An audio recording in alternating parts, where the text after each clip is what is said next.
Hello, we are broadcasting from in the basement.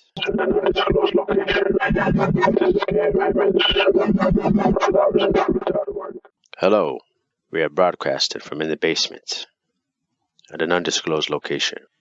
This is KM Hemmans, flowersandfruit.org. This channel is a series of information disseminated to you to make you feel, to make you think, to make you human.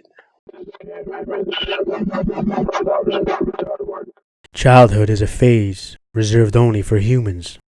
While animals have small windows of youth, childhood is an exclusively human experience.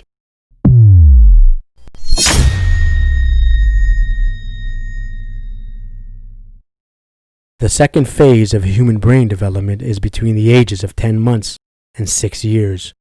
In this period, humans develop reasoning and perceptions. Frontal lobes activate, increasing the development of emotions, attachments, working memory, a sense of self develops, and life experiences mold emotional well-being. This period is also the greatest portion of childhood development, and when it is complete, the brain reaches 95% of its complete size, after which the most complex creature to ever walk the earth is ready to digest all knowledge and wisdom going forward.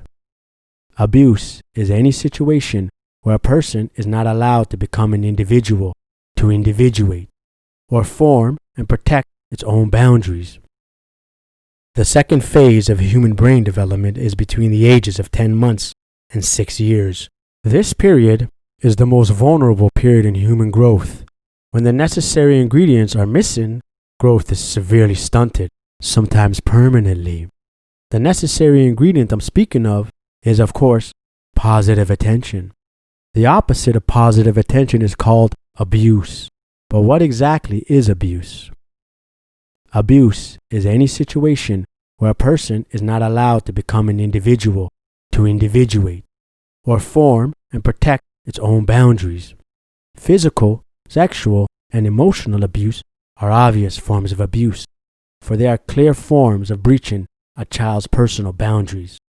But even something as innocuous as spoiling a child, or unrealistic praises telling the child that they can do no wrong, is also abuse, because it doesn't allow the child to conflict with the environment, and in doing so, creating boundaries. What does abuse do? Abuse leads to trauma, and trauma perpetuates itself throughout people's lives. Every personality disorder is a form of complex post-traumatic stress disorder.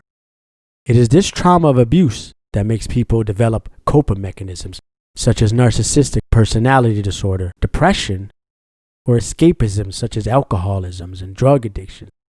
Knowing what we now know, how can we help? When people come to you with their pain, don't invalidate it. Don't feel shame for them, or even embarrassed. The suppression of others' pain and suffering is a pathology in itself. Those who do this are also unwell, for they are unattached or disgraced by their own natural emotions, and that is very unhealthy. Abuse is any situation where a person is not allowed to become an individual, to individuate, or form and protect its own boundaries. Knowing what we now know, how can we help? When people come to you with their pain, don't invalidate it. Don't feel shame for them, or even embarrassed.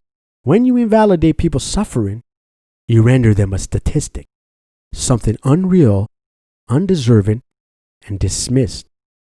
When pain is silenced, pain endures. When pain endures, trauma is created. When trauma results, dysfunction ensues. Destroy the cycle at the source. Embrace people's suffering. Don't silence it.